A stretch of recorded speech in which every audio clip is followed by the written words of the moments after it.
നിങ്ങളുടെ ഫേവറേറ്റ് സീരിയലുകൾ ടിവിയിൽ വരുന്നതിന് മുൻപേ സൺ നെക്സ്റ്റ് ആപ്പിൽ കാണാം. ഇനി എല്ലാവർക്കും മുൻപേ കാണൂ. ഇപ്പോൾ തന്നെ സൺ നെക്സ്റ്റ് ആപ്പ് ഡൗൺലോഡ് ചെയ്ത് സബ്സ്ക്രൈബ് ചെയ്യൂ. ഒരു കാര്യം നീ മനസ്സിലായിക്കോ, ഞാനല്ല നിന്റെ ശത്രു, നീ തന്നെയാ. നീ ആരെയാണോ ഏറ്റവും കൂടുതൽ വിശ്വസിക്കുന്നത് അവര് തന്നെയാ നിന്നെ ചതിച്ചുകൊണ്ടിരിക്കുന്നത്. ഡാഡിയെ സ്വാമി ചതിക്കുന്നതോളം വരില്ല അതൊന്നും. അങ്ങനെ ആയിക്കോട്ടെ, നമുക്ക് ഈ സംസാരം ഇവിടെ വെച്ച് നിർത്താം. ആ, അതാ നല്ലത്.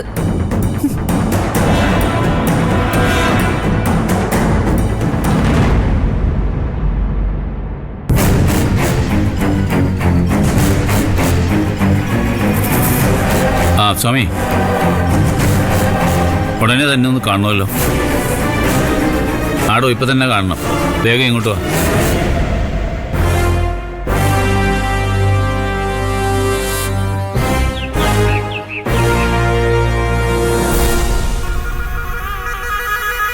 എന്താ അക്ഷരേ?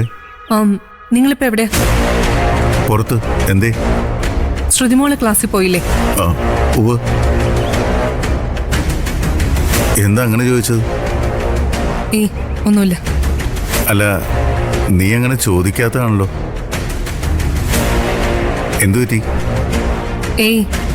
ഡാഡി വിളിച്ചിട്ട് ശ്രുതിമോളെ കുറിച്ച് ചോദിച്ചു. ഡാഡിയുടെ സ്വഭാവം അറിയാലോ,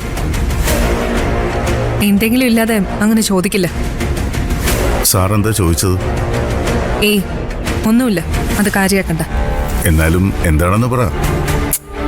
ഒന്നും ഇല്ലെന്നേ. ഞാൻ ഉടനെ എത്തും. ശരി. വരുമ്പോ പുറത്തുനിന്ന് എന്തെങ്കിലും വാങ്ങാനുണ്ടോ? ഒന്നുമില്ല, നിങ്ങൾ വേഗം ഒന്ന് വന്നാൽ മാത്രം മതി. വേറെ കുഴപ്പമൊന്നുമില്ലല്ലോ അല്ലേ? എന്ത് കുഴപ്പം? അല്ല, ആകെ ഒരു സംശയം പോലെ. ഇതുവരെ ഇല്ല, ഇനി നിങ്ങളായിട്ട് ഉണ്ടാക്കാതിരുന്നാ മതി. ഞാനെന്തുണ്ടാക്കാൻ? അക്ഷരയ്ക്ക് എന്തെങ്കിലും സംശയമുണ്ടോ? എനിക്കൊരു സംശയമില്ല, പക്ഷേ ഡാഡിക്കുണ്ട്. അത് ശ്രുതിമോളെ ചുറ്റുപറ്റിയാണ് താനും. അതിന് ഞാൻ തെറ്റൊന്നും ചെയ്യുന്നില്ലല്ലോ. ചെയ്തൂന്ന് ഇവിടെ ആരെങ്കിലും പറഞ്ഞോ? എങ്ങും തൊടാതെ ഡാഡി ചിലതൊക്കെ ചോദിച്ചു. ഡാഡിയുടെ സ്വഭാവം ശരിക്കും അറിയാവുന്നതുകൊണ്ട് ഞാൻ വിളിച്ച് അന്വേഷിച്ചു. എന്റെ പ്രശ്നം അവിടെ തീർന്നു. പക്ഷേ നിങ്ങൾ വീണ്ടും വീണ്ടും ഓരോന്ന് ചോദിച്ചുകൊണ്ടിരിക്കുക, അതിനർത്ഥം എന്തോ കള്ളത്തരമുണ്ടെന്നല്ലേ? എന്ത് കള്ളത്തരം? ഒന്നുമില്ലെന്നേ, വെറുതെ ഓരോന്ന് ചിന്തിച്ചു കൂട്ടണ്ട. ഞാൻ വെറുതെ തമാശ പറഞ്ഞതാ. നിങ്ങൾ പെട്ടെന്ന് വരാൻ നോക്ക്. ചിലപ്പോ ഡാഡിയുടെ വക ഒരു ചോദ്യം ചെയ്യലുണ്ടാവും. അത് കാര്യാക്കണ്ട, ഉള്ളതുപോലെ പറഞ്ഞാ മതി. മനസ്സിലായോ? മനസ്സിലായോന്ന്? എന്ന് വെക്കട്ടെ, ബാക്കി നേരിട്ട് കാണുമ്പോ സംസാരിക്കാം. ശരി.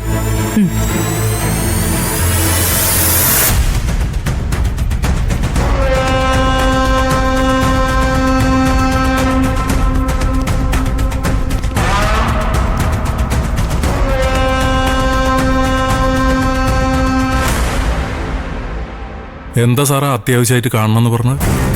ഞാൻ തന്നെ ഒരു ജോലി ഏൽപ്പിച്ചിരുന്നില്ലേ സ്വാമി, എന്നിട്ടെന്താ അത് ചെയ്യാതിരുന്നത്? എന്ത് പറ്റി സാർ? ഇനി എന്ത് പറ്റാൻ? ശ്രുതിമോള് കഴിഞ്ഞ ഒരാഴ്ചയായിട്ട് സ്കൂളിൽ പോയിട്ടില്ല. ഇവിടെ നിന്ന് സ്കൂളിലേക്കാണെന്ന് പറഞ്ഞ് പോയിട്ടുമുണ്ട്. അല്ല, നിരഞ്ജൻ സാറല്ലേ മോളെ സ്കൂളിലേക്ക് കൊണ്ടുപോയിക്കൊണ്ടിരുന്നത്? അതെ. അവര് കുഞ്ഞിനെ എവിടെ കൊണ്ടുപോയി, എന്തിനു കൊണ്ടുപോയി, ഇതൊക്കെ നമ്മൾ അറിയണ്ടേ? നിരഞ്ജന്റെ എല്ലാ നീക്കങ്ങളും വാച്ച് ചെയ്യണമെന്ന് ഞാൻ സ്വാമിയോട് പറഞ്ഞിരുന്നതല്ലേ? സ്വാമി അത് ചെയ്തില്ലല്ലോ. ക്ഷമിക്കണം സാർ, നിരഞ്ജൻ സാർ ഇങ്ങനെയൊക്കെ ചെയ്യുമെന്ന് ഞാൻ ഒരിക്കലും ഓർത്തില്ല. അല്ല സാർ, അവര് എവിടെയാണ് പോവാൻ സാധ്യത? അതെനിക്കറിയാമെങ്കിൽ ഞാൻ തന്നോട് ചോദിക്കൂ. ഞാൻ അറിയാതെ എന്തൊക്കെയോ രഹസ്യങ്ങൾ നടന്നുകൊണ്ടിരിക്കുന്നുണ്ട്. അതെന്താണെന്ന് നമുക്കറിയണം. ഈ വിവരം അക്ഷര മാഡത്തിന് അറിയില്ല? അറിയുമായിരിക്കും. ചിലപ്പോ എല്ലാവരും കൂടി ചേർന്നായിരിക്കും എന്നെ പറ്റിക്കുന്നത്. ഇനിയിപ്പോ എന്ത് ചെയ്യും സാർ?